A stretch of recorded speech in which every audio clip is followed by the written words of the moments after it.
Raila of now 97, because I know there was also a switch of... Very active in parliament, and although we were in different parties, the opposition could do things together. Then somewhere in the middle there, they differed within Ford Kenya, and Raila resigned his Langata seat.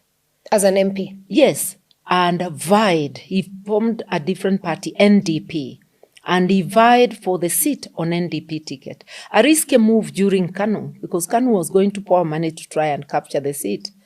But Raila, the daredevil, resigned, ran, and won the Kibra seat on NDP, becoming its sole MP in parliament. So he still beat the system back then? Oh, he beat the system. And then ran up to 2002 elections. NDP merges with KANU. He becomes KANU's Secretary General. But more in a surprise move, appoints Uhuru, young Uhuru that time, who was totally a novice in politics.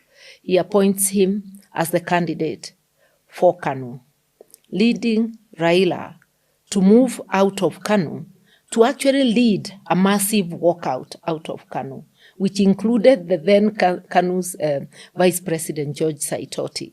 And they came to join NARC, National Rainbow Coalition, was formed. Yeah.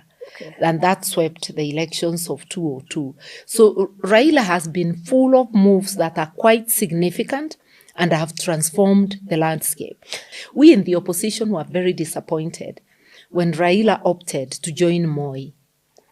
But in hindsight, his joining Moi was a blessing in disguise because it led to the walkout. Yeah.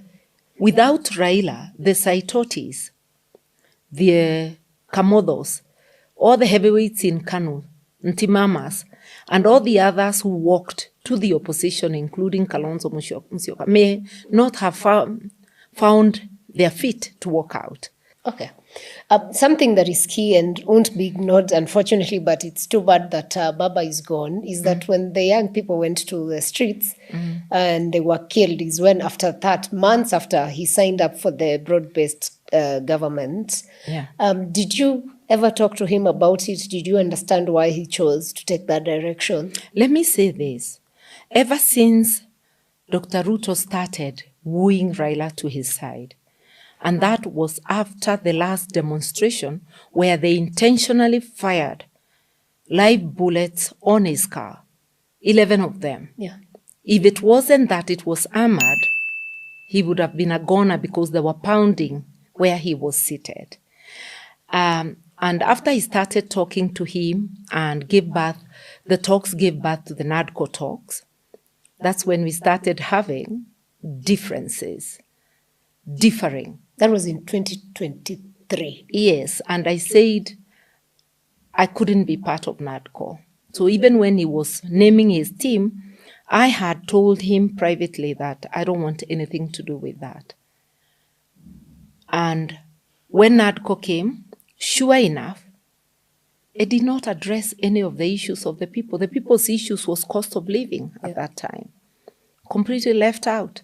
Even the things they agreed upon about electoral commission and all that, they took more than 1 year to decide, and almost 2 years later, not fully implemented. It's only the other day the commission was formed.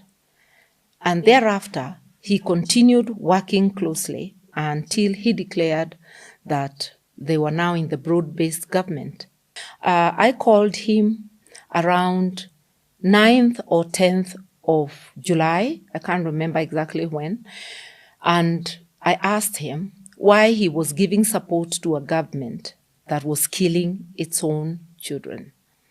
That's after the killing on the commemoration of 25th of June this year, and after the Sabasaba Day, when more people were killed. Yeah. And I was so pained, and I asked him, you have fought for the rights of the people for most of your life. Why are you supporting this government that is murdering its own people? And can you reconsider your position and leave them? And I told him I was not calling him for an answer. I just wanted to leave it with him. And he did mention that those things were making him uncomfortable. And he told me that's why he was calling for dialogue. You remember he called for the conclave? Yes. So he didn't explain because I said I didn't want us to get into conversation. I was just leaving that with him. But I know from reading from his actions, I know it was disturbing him because more than once, he publicly told Dr. William Ruto to stop the abductions, Yes, the disappearances, extrajudicial killings, and torture. He told him more than once. So I know that he was not at ease with those things. But as to why he stood with the regime, I don't know. But I suppose he may have had a belief that he might be able to effect change from within. But the way I know Dr. William Ruto, with whom I was within Parliament for at least 2 terms, I know he doesn't mean what he says. Don't watch his lips, watch his moves. Yeah. Okay. Yeah. Something that was interesting also during the burial, I don't know why, but maybe you also have your guesswork, is the president saying that he wouldn't have been worried if you and Raila, of course, became the leaders during his speech. He didn't mention me anywhere. Of course, he didn't mention you. He just said Raila Odinga, but by default, it means if Raila became the president, you would have been there. What I would think is that he has the guilt, because I truly believe that Raila won the 2022 elections. And that is why Ruto's ears and KK people's ears were aching when we demanded the server.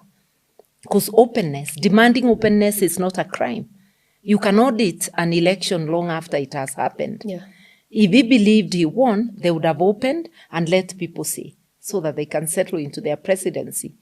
So you deny a man the presidency, but you give him the full military honors of his burial. So that's what I would think. If you remember, Raila also was very insistent about winning because after the results from the server were given by a whistleblower. Remember the demonstrations Yes. of 2023 Yes. were cost of living plus opening of the server. servers, yes. Yeah. So I think he knew that. Okay. But also he was happy that he was supporting him. And by giving him a state funeral, he did it also on behalf of the people of Kenya because the state is ours. Yes. It's not his and the ruling elite. It's all of us together, including him, not him to use as he wants.